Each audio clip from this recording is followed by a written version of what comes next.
Mga ka-Apple, magandang araw po. So, ang isi-share ko po sa inyo ngayon itong trench layering o isa sa mga paraan kung paano maparami po natin yung ating mga apples. So, ito po yung pag-produce ng mga rootstock.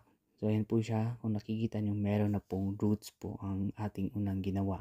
So, ang ginawa po natin dito is trench layering pero meron tayong ginamit na isang malaking pot na doon natin ilalagay yung mga rootstock na ating ipaparoot para mas maparami natin yung mga apples. So, ang ginawa ko lang po dyan is nilinisan, kinuha ko po yung mga dahon. So kung pansin nyo, yung puno na yan is meron siyang paint. So yan po yung rootstock niya. Sa ibabaw po niyan is nakakabit na variety ng apple. So may tumubo po kasi sa baba.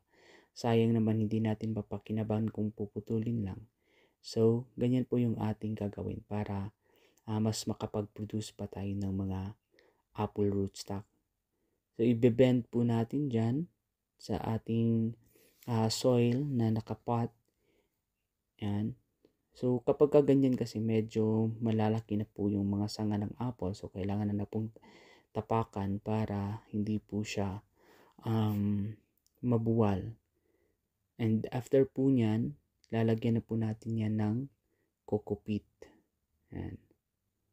So, napakadaling pamamaraan ng pagpaparami ng apples. Yan. So, lagyan po natin yan ng coco peat and eventually, mga after 2 to 3 months, mag-root na po yan and pwede na po natin i-separate from the main trunk ng rootstock. So, ganyan lang po yung ating ginagawa para mas meron tayong source ng rootstock for our farm. And after nyan, kung medyo mataas na po yung apples, and so pwede nyo lagyan ng post tapos itali nyo po dun para hindi naman po siya maging sagabal sa nursery natin. Ayan. So tatalian nyo lang yan gamit ang tire wire.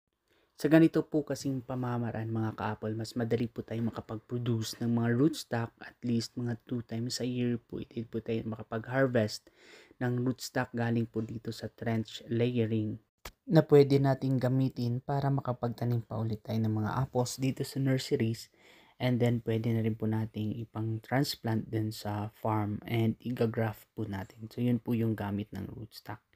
So after po niya na matali po natin yung apples, ayan, kinunan ko lang po muna ng mga excess parts ng apples yung rootstock, and then tinabunan na po natin yan ng coco peat, tapos nilagyan po natin